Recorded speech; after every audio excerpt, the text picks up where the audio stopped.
East বেঙ্গলের পরবর্তী coach কে, সেটা যেন এই মুহূর্তে একটা কোটি টাকার প্রশ্ন। প্রচুর নাম ভেসে উঠছে। অস্কার ব্রুজনকে ছেড়ে দেওয়ার পর অনেকেই বিষাদের মধ্যে রয়েছেন, আবার অনেকেরই মনে হচ্ছে যে অস্কার ব্রুজনের থেকে ভালো কোচ রয়েছে।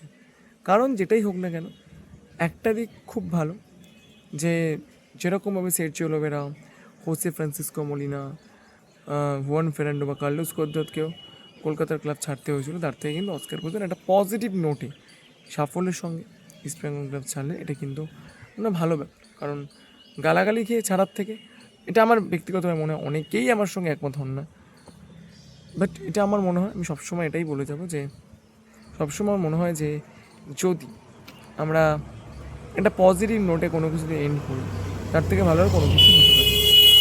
কারণ একটা কথা অস্বীকার করার কোনো জায়গা নেই, দীর্ঘদিন ধরে থাকলে কিন্তু এন্ডটা খারাপই হয়। সেটা যেরকম আল নাসারের কোচ জর্জ জেসুস আল নাসারকে চ্যাম্পিয়ন করার পর এবং এতগুলো রেকর্ড করার পর তিনি ঠিক যেরকমভাবে রিজাইন দিয়েছেন, এক্ষেত্রেও তাই। যাই হোক, কামিং টু দ্য পয়েন্ট, যে ইস্টবেঙ্গল তার নতুন কোচ কাকে দেখছে। আজকে ইস্টবেঙ্গল ক্লাবে একটা মিটিং রয়েছে, খুব গুরুত্বপূর্ণ একটা মিটিং রয়েছে। এটা হয়তো আপনারা অনেকেই জানেন বা অনেকেই হয়তো জানেন না। খুব ইম্পর্টেন্ট কিন্তু একটা মিটিং আজকে ইস্টবেঙ্গল ক্লাবে রয়েছে। এবার চলেছি কোচের বিষয়টা।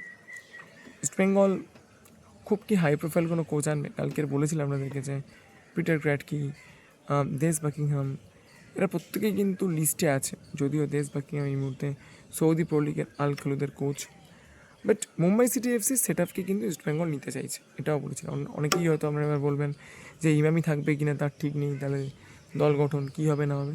দেখুন, ভারতবর্ষে ফুটবল খেলা হবে, ইস্টবেঙ্গল ইনভেস্টার থাকবে, মানে অন্তত আমি যে সময়টা ভিডিও বানাচ্ছি এই সময় পর্যন্ত এটাই আপডেট। যদি পরবর্তীকালে কোনো কিছু হয় অবশ্যই তখন আপনাদেরকে বলবো, বাট আপাতত আপডেট কিন্তু এইটাই। তো যাই হোক, যেটা আমার বিষয় আছে, আইএসএল এক্সপিরিয়েন্স কোচ এরাই কি ইস্টবেঙ্গলের পছন্দের তালিকায় থাকবে? কারণ আমরা বলেছিলাম যে বেশ কিছু স্প্যানিশ এবং পর্তুগিজ সিভি কিন্তু ইস্টবেঙ্গলের যে রিক্রুটিং টিম রয়েছে সেই রিক্রুটিং টিমের কাছে জমা পড়েছে। অর্থাৎ স্প্যানিশ, পর্তুগিজ বা এশিয়ান ফুটবলের সফল কোচের নাম কিন্তু রয়েছে এবং তাদের সিভি কিন্তু রয়েছে। তাদের কারোর সঙ্গে এখনও পর্যন্ত কথাবার্তা শুরু করা হয়নি, এটাও ঘটনা।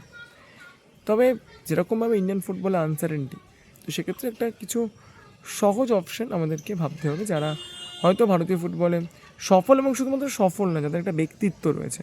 এবং অবশ্যই একটা কথা বলছি, হয়তো খুব খারাপ লাগবে, যাদের হয়তো আমরা একটা জিনিস দেখতে পাবো যে আমরা ওরা ড্রেসিং রুমের মধ্যে যে আমরা ওরা যে কালচারটা রয়েছে, সে আমরা ওরা কালচারটা সে কোচ করেন না। সেই তালিকায় অবশ্যই অ্যান্থনি লোপেস আবাসের নাম রয়েছে, পিটার ক্র্যাটকির কথা তো বললামই। এরকম বিভিন্ন কোচের সঙ্গে কিন্তু কথাবার্তা তারা বলছে। হয়তো আইএসএল টেস্টেড কোনো কোচকে ইস্টবেঙ্গল নিয়ে আসবে, তবে সময়টা যত এগোবে তত বিষয়টা ক্লিয়ার হবে। দেখা যাক এবার কী হয়। অন্যদিকে অনেকেই সঞ্জয় সেনের নাম বলছেন। আপাতত সঞ্জয় সেনের নাম আগের সিজনে শোনা গেলেও কিন্তু এই সিজনে এখনও পর্যন্ত সেরকমই শোনা যাচ্ছে না। So hope for the best, দেখা যাক কী হয়। যখন যেরকম আপডেট পাবো আপনাদেরকে জানাবো। আর যদি ভালো লাগে, যদি আমাদের কাজ মনে হয় যে জাস্টিফাইড, তাহলে অবশ্যই লাইক করবেন, ভিডিওটাকে শেয়ার করবেন, চ্যানেলটাকে সাবস্ক্রাইব করতে ভুলবেন না।